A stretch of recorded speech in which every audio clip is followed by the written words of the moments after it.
صل على محمد وآل محمد اللهم صل على محمد وآل محمد دوسرے گروہ سے ایک طبقہ دوسرے طبقے سے ٹکراتا ہے، نتیجہ یہ ہوتا ہے کہ ایک انسان ادھر کھڑا ہے، ایک انسان ادھر کھڑا ہے، ایک گولی مار رہا ہے، ایک گولی کھا رہا ہے، ایک پتھر چلا رہا ہے، ایک پتھر کھا رہا ہے، لیکن انسان انسان سے ٹکراتا ہے، افراد افراد سے ٹکراتے ہیں۔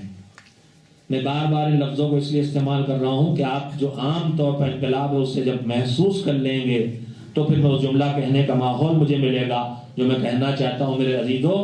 تو عام انقلابات میں اور انقلاب محمدی میں فرق یہ ہے کہ عام انقلابوں میں انسان کو انسان سے ٹکرانے کی تربیت دی جاتی ہے، انسان انسان کا مقابلہ کرتا ہے، لیکن انقلاب محمدی وہ انقلاب ہے جہاں انسان کسی اور سے لڑنے نہیں جاتا ہے، انسان خود اپنے آپ سے لڑتا ہے۔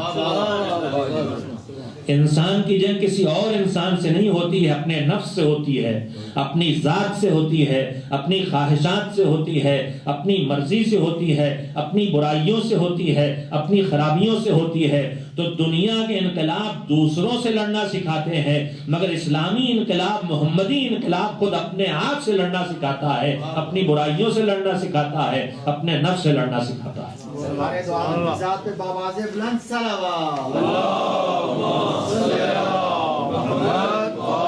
اور حضور کو اس انقلاب میں جو کامیابی ملی ہے اس کے لیے دو چار جملے ہی کافی ہیں متوجہ ہونے کے لیے۔ تاریخ آپ کے سامنے ہے۔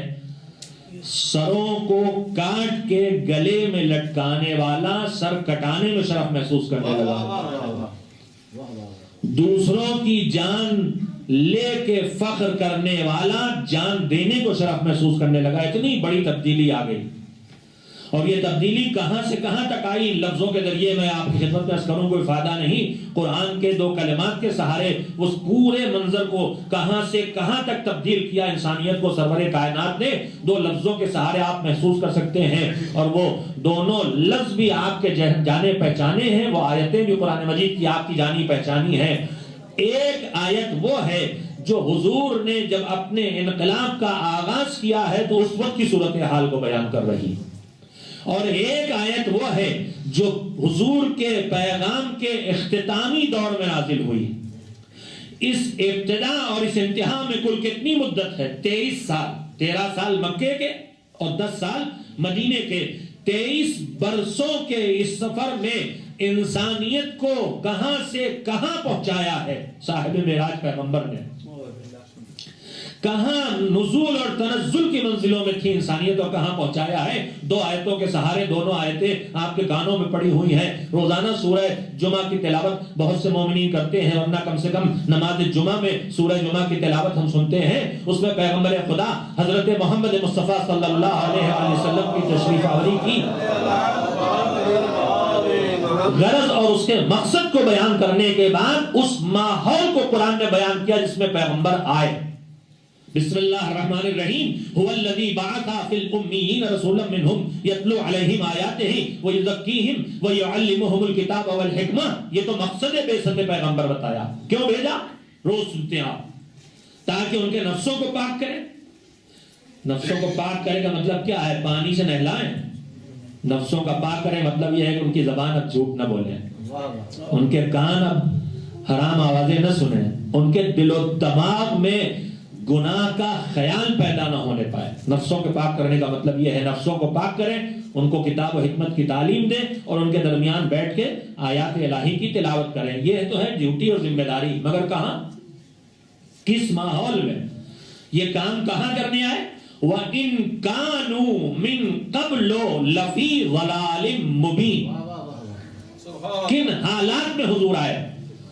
جب وہ پہلے سے کھلی گمراہی میں پڑے تھے، یعنی یہ جو گمراہی ہے یہ کوئی نئی نہیں ہے، پکی ہو چکی ان کے درمیان۔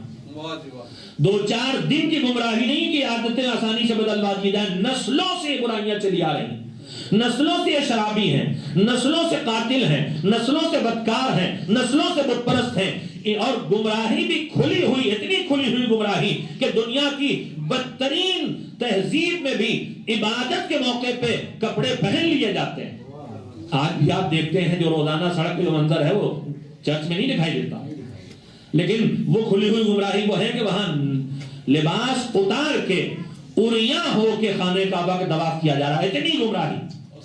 اس گمراہی میں، اور میں پھر جملہ کہنا چاہوں گا، اپنے بزرگوں سے سنا ہوا خالی دوہرا رہا ہوں کہ جب بے حیائی اس حد تک آ گئی ہو کہ مذہبی اور مقدس مقامات پہ بھی مرد و زن عریاں ہو کے طواف کر رہے ہو خانہ کعبہ کا اور عبادت کر رہے ہو، اور اس بے حیائی کو پیغمبر اس طرح سے بدلے کہ سیدہ نمونہ بن جائے حجاب کا، تو اگر اس بے حیائی کو اس حجاب کی منزل تک لایا جا سکتا ہے تو آج یہ زمین بگڑ کے بھی، آج یہ انسانیت بگڑ کے بھی، چاہے وہ یورپ ہو چاہے وہ امریکہ ہو، بے حجابی اور بے حیائی کتنی منزل پہ آئی ہو، مگر اس منزل پہ تو نہیں آئی ہے کہ گرجا گھروں میں، چرچوں میں اور عبادت گاہوں میں عریانیت کے مظاہرے ہو رہے ہوں۔ تو اگر اس بگڑے ماحول میں حجاب کیا جا سکتا تھا جو نسلوں سے چلا آ رہا ہے، تو یہ تو اس سے بہرحال کم بگڑا ہوا ماحول ہے۔ آواز بلند صلوات۔ تو خدمت کہاں سے شروع کی؟ ضلال مبین، کھلی گمراہی، 23 سال کی مختصر مدت، 70 سے زیادہ جنگیں، 13 سال تو مکے کے نکل گئے خالی اصول و عقائد سمجھانے میں، احکام آئے نہیں، دین کے جزیات آئے نہیں، جتنا دین جس پر عمل کرنا ہے، جسے اپنانا ہے، جن برائیوں کو چھوڑنا ہے، جن اچھائیوں کو اپنانا ہے جو ہمارے ایمان سے، ہمارے اعمال سے، ہمارے اخلاق سے تعلق رکھتی ہیں، وہ ساری چیزیں مدینے میں آئی ہیں، نماز سے لے کے جہاد تک کا حکم، امر بالمعروف و نہی عن المنکر تک، شراب کی حرمت سے لے کے ربا اور سود اور حجاب تک کا حکم سب مدینے کے ہیں۔ تو 13 سال تو مکے کے خالی عقائد پہنچانے میں، پیغام توحید دینے میں، پیغام آخرت دینے میں نکل گئے، بچے 10 سال۔ ان 10 برسوں میں 70 سے زیادہ جنگیں لڑنا پڑی ہیں، پھر حکومت کا نظام ہے، پھر مختلف صلحیں ہیں، مختلف پیغامات دین ہیں۔ یہ کارنامہ نہیں ہے، یہ معجزہ ہے حیات پیغمبر کا۔ اس چھوٹی سی زندگی میں صرف 10 سال ملے ہیں، مگر کہاں سے پہنچایا؟ کھلی گمراہی سے جو کام شروع ہوا تھا، وہ جب غدیر کی اونچائیوں پر پہنچا تو آواز آئی الیوم اکملت لکم دینکم، اکملت لکم دینکم واتممت علیکم نعمتی ورضیت لکم الاسلام دینا۔ کھلی گمراہی، ضلال مبین سے اللہ کی رضا تک پہنچانے کا سفر اس مختصر سی مدت میں کون انجام دے سکتا تھا سوائے ختمی مرتبہ؟ جب اس چھوٹی سی مدت میں اتنا لمبا سفر اس وقت کے گمراہ انسان نے کر لیا، کہاں سے وہ نکلے؟ پتھروں سے، عریانیت سے، بدکاریوں سے،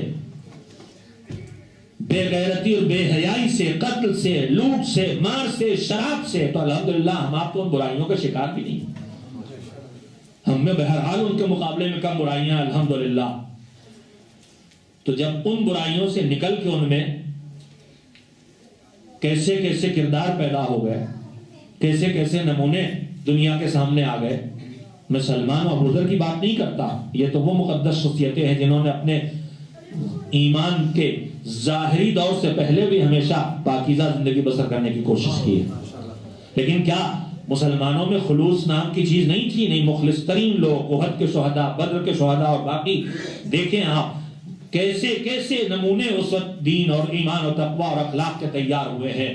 تو ان برائیوں سے نکل کے اگر انسان آ کے اتنا اچھا بن سکتا ہے تو ہم تو ان برائیوں میں نہیں ہیں، ہم کیوں اچھے نہیں بن سکتے؟ بس میرے عزیزو، اب اس کے بعد جو میری گفتگو کا سلسلہ چل رہا ہے، روزانہ میں 2 پہلو اپنی گفتگو کے رکھتا ہوں، ایک سیرت کا کوئی رخ رکھا جائے اور پھر اس سے اپنی زندگی میں کیا سیکھا جا سکتا ہے۔ اس برائی کو مٹانے کی مہم میں ہمارا اور آپ کا حصہ بھی ہے، اپنی ذات سے برائی کو مٹانا، اس کے بعد اپنے گھر سے برائی کو نکالنا، اس کے بعد اپنے ماحول سے برائی کو نکالنا، اپنی ذات میں خوبیوں کو پیدا کرنا، ڈھونڈ کے کون سی خوبی کہیں برادر مومن نے دیکھا اس کی ایک اچھی عادت ہے، ہم اپنا لیں، کہیں ہم کو محسوس ہوا کہ یہ بری بات ہے ہم جو کر رہے ہیں ہم اسے چھوڑ دیں۔ یہ ذات سے شروع ہوتا ہے، کنبے میں پہنچتا ہے، بچے، بیوی، گھر والے، اور اس کے بعد پھر دوست، احباب، خاندان، پھر پورا ماحول۔ میرے عزیزوں، الہی مزاج میں نے کل آپ کی خدمت میں عرض کیا تھا کہ وہ ستار العیوب ہے، عیبوں کو چھپانے والا اور نیکیوں کا پھیلانے والا۔ ہم فطرت کے لحاظ سے دونوں چیزیں چاہتے ہیں، ہماری برائی کا کسی کو پتہ نہ چلے اور ہماری اچھائیوں کا سب کو پتہ چل جائے۔ میں نے کل یہ گزارش کی تھی کہ مالک نے دونوں وعدے کیے ہیں، وہ برائیوں کو چھپاتا ہے اور وہ اچھائیوں کو پھیلاتا ہے۔ ہمیں خود کہنے کی ضرورت نہیں ہے، لیکن یہ مہم اگر ہم اپنے لیے چاہتے ہیں کہ ہماری برائی کسی تک نہ پہنچے، ہم نے اگر خدا نخواستہ نماز قضا کر لی ہے تو کسی کو پتہ نہ چلے، اگر خدا نخواستہ ہم خدا نخواستہ کہیں جا کے نجس کھانا کھا کے آئے ہیں تو اور کسی کو نہ پتہ چلے، ہم نہیں چاہتے۔ اور یہ فطرت انسانی، اللہ نے اس کو رکھا ہے، پھیلانے کو جائز نہیں قرار دیا۔ یہ کوئی ایمانداری نہیں ہے، یہ کوئی حقیقت بیانی نہیں ہے، یہ کوئی سچائی نہیں۔ اللہ کہتا ہے جرم نہ کرو، اور کرو تو چھپا کے رکھو، پردہ ڈال کے رکھو، اس لیے کہ اگر چھپاؤ گے تو تم اکیلے مجرم رہو گے، اور اگر چھپاؤ گے نہیں تو دوسرا دیکھ کے اس راستے پہ آ سکتا ہے۔ قرآن مجید میں ایسے گناہوں کو جس گناہ سے دوسرے گناہ کی راہ کو اپنا سکتے ہیں ان پر خصوصی غضب الہی کا تذکرہ ہے۔ ان میں سے ایک جگہ میدان جہاد سے فرار کی جگہ، میدان جہاد سے بھاگنا۔ قرآن مجید اس کے لیے خصوصی الفاظ استعمال کرتا ہے کہ جو دشمن کے مقابلے میں منہ پھیر کے بھاگے، طاقت حاصل کرنے کے لیے نہیں، پلٹ کے حملہ کرنے کے لیے نہیں، دوسرے کسی بڑے گروہ سے مل کے جہاد کرنے کے لیے نہیں، بلکہ ڈر کے۔ تو یہ جو بھاگنے والا جب بھاگتا ہے تو قرآن کہتا باء بغضب من اللہ، یہ ایسے نہیں ہٹا ہے میدان جنگ سے، اللہ کا غضب لے کے پلٹا۔ یہ لہجہ ہر گناہ میں آپ کو دیکھنے کو نہیں ملے گا۔ آخر یہاں کیا خاص بات ہے؟ جان بچا کے آدمی بھاگا ہے تو آخر غضب لے کے کیوں بھاگا ہے؟ تو اگر آپ ذرا سے غور کریں گے تو یہاں کا جرم جو یہ اکیلا کر رہا ہے، یہ ایک اکیلا جرم نہیں کر رہا ہے۔ میدان جنگ میں سب ڈٹے ہوئے ہیں، سب لڑ رہے ہیں کہ ایک مرتبہ ایک سپاہی کے پیروں میں تزلزل آیا، اس نے رخ موڑا، دشمنوں کی طرف پشت کی۔ اب جو وہ مڑ کے چلا تو ابھی تک کسی دماغ میں نہیں تھا کہ ہم میدان چھوڑیں، لیکن ایک نے جو میدان چھوڑا تو دوسرے کے دماغ میں آیا ہم بھی کر سکتے ہیں، تیسرے کے دماغ میں آیا ہم بھی کر سکتے ہیں، چوتھے کے دماغ میں آیا ہم بھی کر سکتے ہیں۔ تو یہ ایک جرم نہیں رہا، اس نے جرم کی راہیں کھول دی ہیں۔ پروردگار کہتا ہے اکیلے مجرم بنو تو معاف ہو سکتا ہے، لیکن جب تم دوسروں کے لیے جرم کی راہیں کھولو گی تو پھر تمہیں غضب خدا کے علاوہ کچھ ملنے والا نہیں۔ وہ برائی کو پھیلانا نہیں چاہتا۔ میرے عزیزوں، روایات میں سے ایک روایت ہے انتہائی قابل توجہ۔ روایت یہ کہتی ہے، معصوم سے منسوب، کہ مومن ہو نہیں سکتا جب تک کہ وہ اپنے اندر 3 صفتیں نہ پیدا کرے۔ مگر کون سی 3 صفتیں؟ ایک اللہ کی صفت، ایک نبی کی صفت اور ایک ائمہ کی صفت۔ مومن نہیں ہو سکتا، لا یکون المومن مومنا، مومن ہو نہیں سکتا جب تک اپنے اندر ایک خوبی اللہ کی نہ پیدا کرے، ایک خوبی نبی کی پیدا نہ کرے۔ خوبی پیدا کرے گا اللہ نہیں ہو جائے گا، خیال رہے۔ اللہ کے پاس بھی علم بھی ہے، اللہ عالم ہے، ہم آپ بھی تھوڑے تھوڑے علم والے ہیں، سب کچھ نہ کچھ جانتے ہیں، لیکن یہ علم جو اللہ والا علم ہے وہ نہیں ہمارے پاس۔ علم ہے وہی خوبی اس کے پاس ہے، وہی ہمارے پاس، لیکن فرق ذرے اور آفتاب کے درمیان جو رشتہ ہے وہ بھی ہمارے اور مالک کے درمیان، اس کے علم کے درمیان نہیں۔ جن کو اس نے علم دے دیا ان کے ہمارے علم کے درمیان کوئی مقابلہ نہیں۔ اس کا یہ مطلب نہیں کہ اللہ ہو جائے گا، لیکن اللہ کے اندر جو خوبی ہے، جو کمال ہے، وہ اپنے اندر پیدا کرے۔ رائے کے جملے سن لیں پورے، کہا ایک اللہ کا کمال اور اس کی صفت، ایک نبی کی صفت اور ایک اوصیاء کی صفت، ائمہ تحریر کی صفت اپنے اندر جب تک پیدا نہ کرے مومن نہیں ہو سکتا۔ اللہ کی صفت کون سی؟ روایت میں نے اسی لیے سنائی، لیکن روایت پوری سنا دوں گا انشاءاللہ۔ آپ چاہے سلامات بھیجیں چاہے چپ کے بیٹھے رہیں۔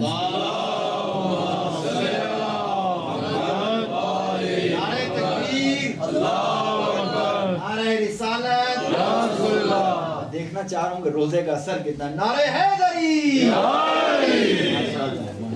عزیزوں میں نے آپ کا جو وقت مسلسل کئی دنوں سے لیا اور آج پھر لے رہا ہوں وہ بے مقصد نہیں ہے میرے عزیزوں. میں نے آپ کی خدمت میں عرض کیا ہے کہ گناہوں کو کم کرنے کے لیے، برائیوں کو زندگی سے کم کرنے کے لیے، اچھائیوں کو بڑھانے کے لیے جو پیغمبر کا مشن تھا، انما بعثت لاتمم مکارم الاخلاق، میں اس لیے بھیجا گیا ہوں تاکہ اخلاق پیدا نہ کروں، اخلاق کی اعلیٰ ترین کوالٹی کو تمہارے درمیان مکمل کر دوں. تو اس راستے پہ ہمیں چلنا ہے. ماہ مبارک اس کی مدد کا مہینہ ہے. برائیوں کو کنٹرول کرنا ہے تو اس کا ایک سب سے پہلا قدم زبان پر اپنے قابو حاصل کرنا ہے. جو نہ جانے کتنی برائیوں کا دروازہ کھولتی ہے. میری گفتگو کہیں اس سے الگ نہیں گئی ہے. میں نے آج یہ کہا ہے کہ اللہ کو گناہ کا پھیلانا پسند نہیں ہے. میں خود گناہگار بنوں تو میں اپنے بارے میں بتاؤں، آج میں نے نماز قضا کر دی، آج میں نے نامحرم کو خوب جی بھر کے دیکھا، نہیں، حرام ہے میرے اوپر، میں اپنے گناہ کا تذکرہ نہیں کر سکتا. اور گناہ صغیرہ بھی گناہ کبیرہ بن جاتا ہے اگر آدمی گناہ کر کے لوگوں سے بتاتا پھرے. اور اس کے بعد جب مجھے اس کی اجازت نہیں کہ میں اپنی برائیاں دوسروں کو بتاؤں تو مجھے اس کی کہاں اجازت ہے کہ میں دوسروں کی برائیاں ڈھونڈ کر پھیلاتا پھروں. میں اسی جگہ لانا چاہتا ہوں ہمارے معاشرے کی نہ جانے کتنی مشکلیں صرف اس ایک مسئلے سے پیدا ہوتی ہیں. جھگڑے، لڑائی، دوریاں، اختلاف، مقدمے بازیاں، تجارت کا ٹوٹنا، کنبوں کا ٹوٹنا. ایک بیماری ہے، ادھر سے سنا ادھر پہنچایا، ادھر سے سنا ادھر پہنچایا، ادھر دیکھا ادھر لے گئے، ادھر دیکھا ادھر لے آئے. یہ ایک بیماری عربی میں جس کو نمیمہ کہتے ہیں، اردو میں جسے چغلخوری کہتے ہیں، غیبت سے زیادہ خطرناک، زیادہ بری، زیادہ نقصان دہ یہ بیماری جو ہمارے معاشرے میں دیمک کی طرح لگی ہوئی. دن بھر ہمارا کام تقریباً یہی ہوتا ہے، ادھر کسی نے ادھر، ادھر کسی نے ادھر. میرے عزیزوں، مومن نہیں ہو سکتا مومن جب تک کہ وہ اپنے اندر تین صفتیں پیدا نہ کرے. تین کمال، ایک اللہ کا کمال، ایک نبی کا کمال، ایک معصومین کا کمال. میں نے روایت جس موضوع کے لیے سنائی ہے اس میں پہلے مرحلے پر اللہ کا کمال، توجہ دیجیے گا. روایت کہتی ہے کہ مومن نہیں ہو سکتا. اللہ کا کمال کیا ہے؟ اللہ ہمارے سارے عیبوں کو جانتا ہے، ہماری ساری برائیاں اس کی نگاہوں میں ہیں. عمل نہیں ہمارا، دلوں میں خیالات جو پیدا ہوتے ہیں، دماغوں میں جو واہمیں آتے ہیں ان سے بھی واقف، مگر وہ سب جان کے بھی عیبوں پر پردے ڈالے رہتا ہے. معصوم کہتے ہیں مومن نہیں ہو سکتا جب تک کہ وہ اپنے اندر یہ صفت پیدا نہ کر لے کہ جن دوسروں کی برائیاں اس کے سامنے آئے بھی ان پر پردہ ڈالنے کی عادت ڈالے، انہیں پھیلانے کی عادت نہ ڈالے. جب تک اپنے اندر مومن اور مومنہ دونوں یہ صفت پیدا نہ کریں. کسی کی کوئی کمی دیکھی تو فوراً SMS شروع ہو گئے، فوراً ٹیلی فون شروع ہو گئے، فوراً ای میل شروع ہو گئے. شیطان نے تو اور وسیلے بڑھا دیے. نمیمہ، چغلخوری، برائی کے پھیلانے کے ذریعے اتنے تیز رفتار ہو گئے ہیں، بس کہیں سے کچھ ہاتھ لگ جائے مارکیٹ میں ہر خبر کچی پکی، صحیح غلط، اگر صحیح بھی ہے تو ناجائز ہے اس کا نشر کرنا. اگر واقعاً کسی نے شراب پی ہے تب بھی جائز نہیں ہے کہ میں SMS کرتا پھروں میں نے آج فلاں صاحب کو شراب پیتے دیکھا ہے، میں آ کر لوگوں کو بتاتے پھروں. صرف ایک جگہ اصلاح کی ہے. اگر اصلاح کے لیے ضرورت ہے تو بس وہاں جواز ہے، مگر وہ بھرے میدان میں نہیں ہے. تو میرے عزیزوں، مومن نہیں ہو سکتا. یہ بڑی بیماری ہمارے معاشرے اور سماج کی ہے جو ہمیں نہ جانے کتنا نقصان پہنچا رہی ہے. ادھر کی بات سنی ادھر لگا دی، ادھر کی لگا سنی ادھر کہہ دی. دوستوں کے درمیان جھگڑا ہو گیا، 2 دن نہیں لگتے، 2 گھنٹے نہیں لگتے، 2 منٹ نہیں لگتے. کتنے کنبے سے ٹوٹ جاتے ہیں. ادھر کی اماں، بیگم کی اماں ادھر کشتی لڑ رہی ہیں اور شوہر کے ابا ادھر تال ٹھوکے کھڑے. کچھ انہوں نے کہا، بیچ میں خالہ، ان کی خالہ، ان کی پھپھو، ادھر پھپھو بن کے سن کے آئی، ادھر خالہ بن کے آگے سنایا، پھر ادھر خالہ بن کے سنا، ادھر پھپھو بن کے سنایا، گھر اجڑ گئے. میں یہ سب دن رات آپ ہم سب دیکھ رہے ہیں. کہنے کی ہمت نہ ہو کسی میں، مگر سچائیاں یہی ہے. میرا ایک مذہب کی روشنی میں ذاتی تجربہ یہ بھی ہے کہ جب میاں اور بیوی کے آپس میں اختلاف ہو تو ماں باپ حتی الامکان اپنے کو اس سے دور رکھیں. یہ خود نپٹ لیتے ہیں، یہ خود سمجھ لیتے ہیں. چھوٹی چھوٹی چیزوں میں دونوں طرف کے ماں باپ کی دخل اندازی بہت بگاڑتی ہے. اب اگر یہ دکھائی دے کہ یہ نہیں نپٹ پا رہے ہیں، تب قرآن کہتا ہے کہ پھر دونوں طرف کے بزرگوں کو ساتھ ملا کے بٹھاؤ اور مسئلے کو حل کرو. یہ نہیں کہ ادھر سے یہ پم کر رہے ہیں ادھر سے وہ پم کر رہے ہیں، جس کی وجہ سے گھر اجڑ رہے ہیں، تباہ ہو رہے ہیں. ماں کو خیال نہیں میری بیٹی شوہر کے بغیر کیسے رہے گی، شوہر کے ماں کو بھی خیال نہیں ہے کہ بیوی کا نہیں ہونے دیا تو میرے مرنے کے بعد یہ لاوارث ہو کے کیسے جیے گا. اپنی اپنی غرض میں گھروں اور زندگیوں کو بزرگ معاذ اللہ معاف کرے ہمیں لیکن تباہ کر رہے ہیں. نوجوانوں کی ناسمجھی ہے اور بزرگوں کی حد سے زیادہ تجربے کاری ہے. خدا کے لیے چونکیے، جاگیے. یہ ادھر کی ادھر لگانے کی عادتیں انتہائی نقصان دہ اور برباد کرنے والی ہیں. بس میں اپنی بات کو ختم کروں، وقت بھی ختم ہو رہا ہے. میں نے زبان کے قابو کے سلسلے میں گزشتہ کئی دنوں میں آپ سے ایک گزارش کی ہے جھوٹ سے رکنے کی. اب یہ دوسری گزارش ہے. غیبت سے زیادہ خطرناک اور نقصان دہ یہ ادھر کی بات ادھر لگانا چغل خوری ہے، جس کے نہ جانے کتنے جدید راستے نکل آئے ہیں. دیکھا تم نے فیس بک پہ، فیس بک پہ کون فاسق کمبخت بیٹھا ہے ہمیں کیا پتا. وہ آیت قرآنی ہے، نیٹ پہ آیا ہے. نیٹ پہ کون بے ایمان شیطان بیٹھا ہے آپ کو کیا پتا. قرآن کہتا ہے جاءکم فاسق بنبأ فتبینوا. اگر کوئی غیر عادل انسان کوئی خبر لے کے آئے، میں نے لفظ بچا کے کہا ہے تاکہ آپ سمجھیں. غیر عادل کو فاسق کہتے ہیں. دو ہی قسمیں ہیں مومن کی، یہ کافر کی قسمیں نہیں ہیں، یہ مسلم کی قسمیں نہیں ہے، یہ مومن کی قسمیں ہیں. عادل یا فاسق. عادل وہ جو نماز پڑھا سکے، سادی زبان میں نماز پڑھا سکے، یعنی جس میں عدالت اتنی پائی جاتی جسے دیکھنے والے کہیں یہ اچھا، اس کے ارد والے کہیں اچھا، گناہ کبیرہ نہیں کرتا، کوئی بڑا گناہ ہم نے نہیں دیکھا اس سے، اور گناہ صغیرہ کرتا ہے تو جلدی سے پلٹ آتا ہے، دوہراتا نہیں. تو مومن یا فاسق ہے یا عادل ہے، تیسری کوئی قسم نہیں ہے. ہم خبر سن کے، قرآن کہتا ہے اگر خبر عادل ہے تو توجہ دو، اور اگر فاسق کی خبر غیر عادل کی خبر ہے تو ایسے نہ مان لینا. فتبینوا، تحقیق کرو، پتا چلاؤ سچ ہے کہ نہیں ہے. اور پھر روایات کہتی ہیں مومن کی کسی عمل کو دیکھ کے غلط لگے لیکن اس کا کوئی صحیح کرنے کی تعویل ہو سکتی ہے تو ویسے کر لو. اگر ایک جگہ ایک بار سے بھی نکل رہا ہے اور تم کو لگتا ہے کہ شراب پی کے نکلا ہوگا، لیکن ایک خیال آئے کہ ہو سکتا ہے اس بار میں اس کا ہم وطن کوئی غیر مسلم نوکری کرتا اس سے ملنے آیا ہو، پینے نہ آیا ہو، اگر یہ تعبیر کر سکتے ہو کر لو. اس حد تک معاشرے کو پاک اور صاف خیالات کا مذہب رکھنا چاہتا ہے. تو اللہ کا کمال اپنے اندر پیدا کرنا ہوگا اگر مومن بننا ہے کہ عیبوں پر نگاہ نہ رکھی جائے، عیب چھپا کے رکھے جائیں. اب اس کے بعد روایت کے دونوں فقرے بھی سن لیں، کہیں نہ کہیں کام آئے گئے. کہا دوسری صفت نبی کی اپنے اندر پیدا کرنا ہوگی. نبی کی صفت کیا تھی؟ ہر ایک کے ساتھ مدارات، ہر ایک کے ساتھ حسن سلوک، ہر ایک کے ساتھ اچھا برتاؤ، ہر ایک کے ساتھ خوش اخلاقی، ہر ایک کے ساتھ جھک کے ملنا، ہر ایک کے ساتھ اچھا برتاؤ کرنا، چاہے وہ کافر ہی کیوں نہ ہو. مدارات الناس. صفت پیغمبر یہ ہے. کفار کے سردار آتے تھے، اپنے قبیلے میں صاحب عزت ہوتے تھے، پیغمبر اپنی ابا بچھا کے بٹھاتے تھے، یہ اپنے قبیلے میں صاحب عزت ہے، اس کی عزت ہمیں بھی کرنا چاہیے. ہم نفرتیں بانٹ رہے ہیں، ہم نفرتیں بانٹنے لگے ہیں، ہم اپنے فرش عذاب پہ آنے سے روکنے لگے اپنی باتوں سے، تن سے، تشنیع سے. ہمیں چوکنا چاہیے. سیرت پیغمبر کیا ہے؟ مدارات الناس. عام انسانوں کے ساتھ بھی حسن سلوک کرنا، خاطرداری کرنا، اخلاق سے ان کو لانا اپنی طرف، اخلاق سے اپنی. قوموا دعاۃ بغیر السنتکم. معصومین نے کہا ہے زبان سے نہیں، اپنے عمل کے ذریعے دوسروں کو دعوت دین حق دینے کی عادت ڈالو. تیسری صفت جو مومن نہیں ہو سکتا جب تک اپنے اندر نہ پیدا کرے، امام کی، ائمہ کی صفت، وہ کیا ہے؟ کہ صبر علی المصیبہ. مصیبتوں پر صبر. نہیں ابھی مسائل نہیں پڑھوں گا، آپ رونا بھی شروع کر دیں گے، ابھی میں نہیں پڑھوں گا مسائل. مشکلات زندگی میں پیش آئیں گی مومن کی.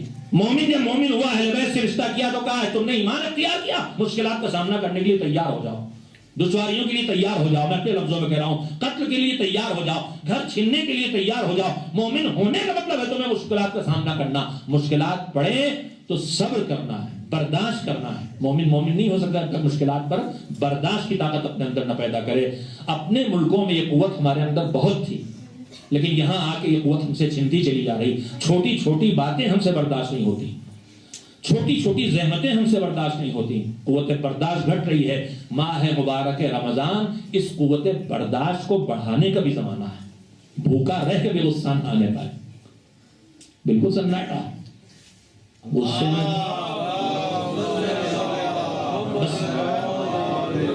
میرے عزیزوں, اخلاق رسالت میں جو سبق ہمیں دیا ہے, نیکیوں کو پھیلانا ہے, برائیوں کو مٹانا ہے, اس میں ایک مشکل اور مصیبت جو ہمارے معاشرے میں وقت کھا رہی, ادھر کی بات ادھر پہنچانا, ادھر کی بات ادھر لانا, اور اس میں انتہائی درجہ نقصان ہو رہا ہے, گھر برباد ہو رہا ہے. میں اس سلسلے میں بس آخری بات اپنے بھائیوں اور بہنوں دونوں سے کہہ کے اور اپنی گفتگو ختم کروں, وقت نماز نزدیک آ گیا ہے, کہ اس چغل خوری کا, ادھر کی بات ادھر پہنچانے کا نقصان صرف معاشرے کو نہیں ہوتا, صرف انہیں نہیں ہوتا جن کے بیچ ہم یہ حرکت کر رہے ہیں, خود اس کو بھی ہوتا ہے جو یہ غلطی کر رہا. میں اس کے ایک روایت کے ذریعے آپ کے سامنے اس بات کو آسانی سے پہنچا سکتا ہوں. بچوں کو واقعات بھی یاد رہ جاتے ہیں.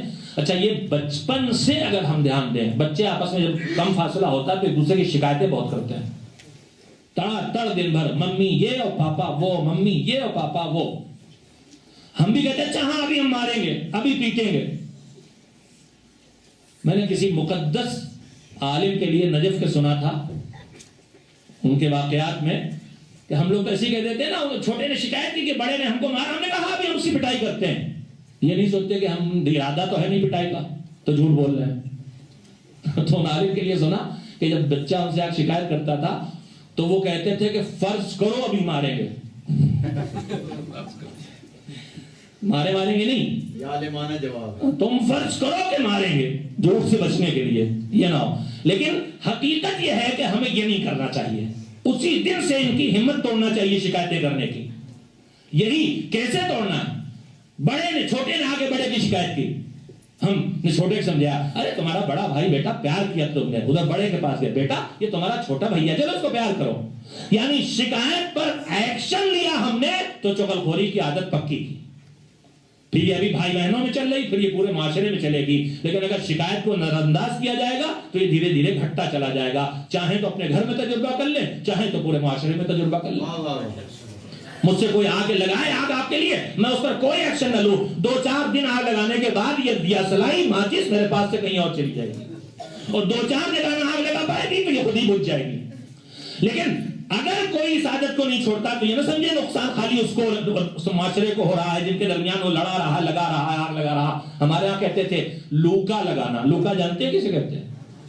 آپ کیا جانے یہ زبان, آپ نے وہ چیزیں نہیں دیکھی, ہم تو اب بھی دیکھتے ہیں. گھروں میں ماچس نہیں ہوتی تھی, چولہا جلانے کے لیے کہتے جاؤ آگ مانگ کے لے آؤ.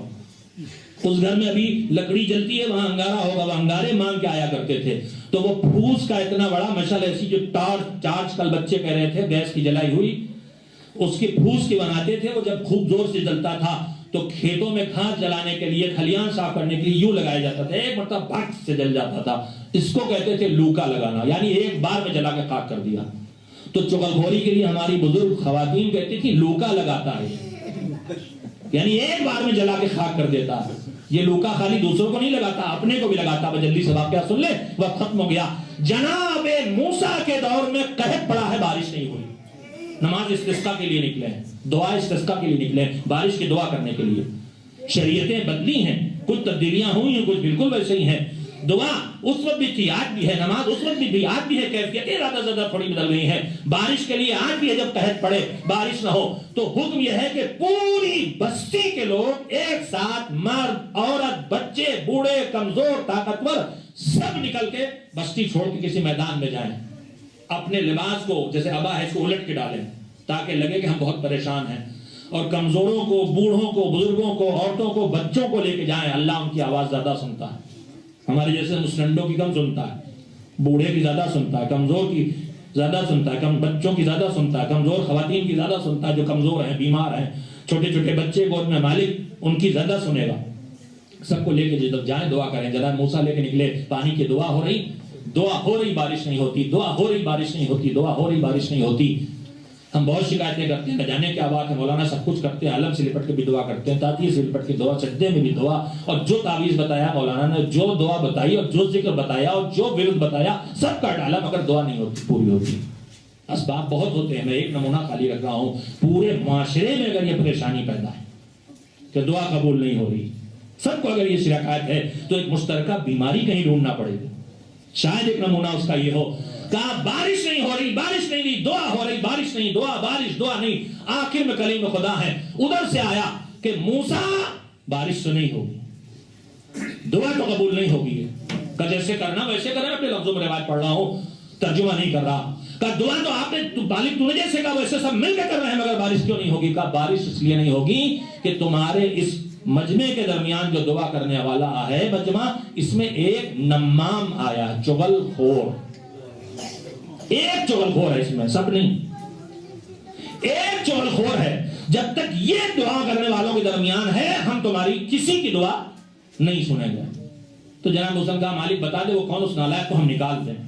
اب سنیے جواب الہی، بتا دے وہ کون، ہم اس کو نکال دیں. جواب الہی سنیے، کہ کرم پروردگار اور رحمت پروردگار کے علاوہ کچھ نہیں ہو سکتا.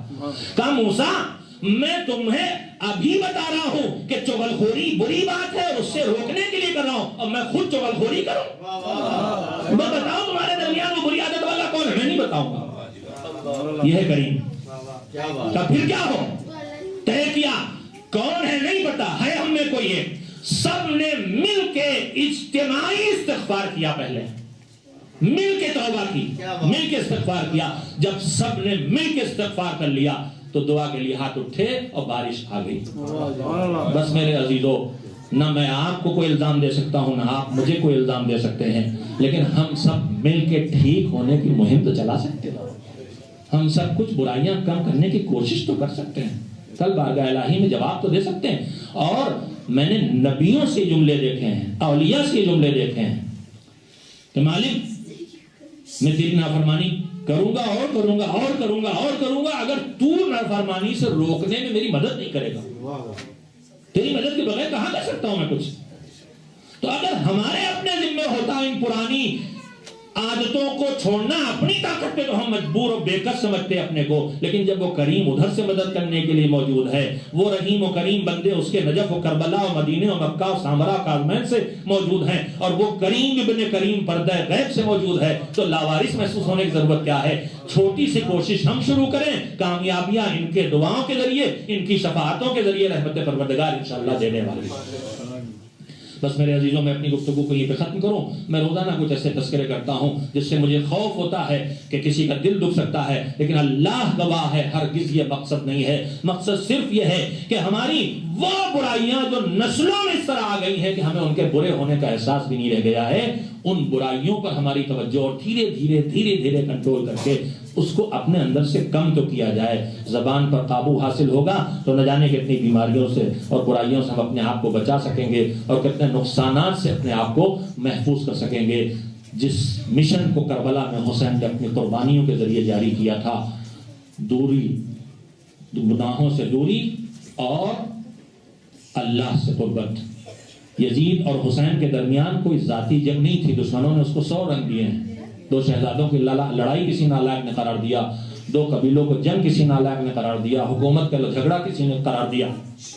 لیکن یزید اور حسین کے درمیان جو جنگ تھی وہ آپ جیسے معرفت سمجھ سکتے ہیں. یزید اور حسین کے درمیان حکومت کی جنگ نہیں ہے، خاندانوں کی لڑائی نہیں ہے، کنبوں کی جنگ نہیں ہے، ذاتی جنگ نہیں ہے.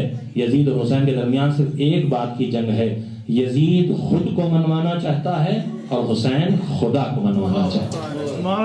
بس میرے عزیزوں، خدا کے سامنے سجدے کر کے، تکبیریں کہہ کے، قیام و قعود کر کے حسین کے اس پیغام کو ہم آگے بڑھاتے رہیں، جس پیغام کو حسین نے سجدے پا لمحہ آخر میں خاک پہ سجدے کر کے بھی پہنچایا ہے، اور سر کٹنے کے بعد نوک نیزہ کی بلندی سے بھی اس آواز کو بلند کیا ہے. وَسَيَعْلَمُ الَّذِينَ ظَلَمُوا أَيَّ مُنْقَلَبٍ يَنْقَلِبُونَ أَلَا لَعْنَةُ اللَّهِ عَلَى الْقَوْمِ الظَّالِمِينَ. اللهم تقبل منا انك انت السميع العليم. آج کے میزبان حضرات کے مرحومین، خصوصیت سے ان کی طرف سے گزارش کی گئی ہے کہ آپ حضرات مرحوم سید غلام شبیر حسین شاہ ابن سید شفقت حسین شاہ کی روح کو ایک بار سورہ حمد اور 3 بار سورہ توحید کی توحید کر کے تلاوت کر کے حصہ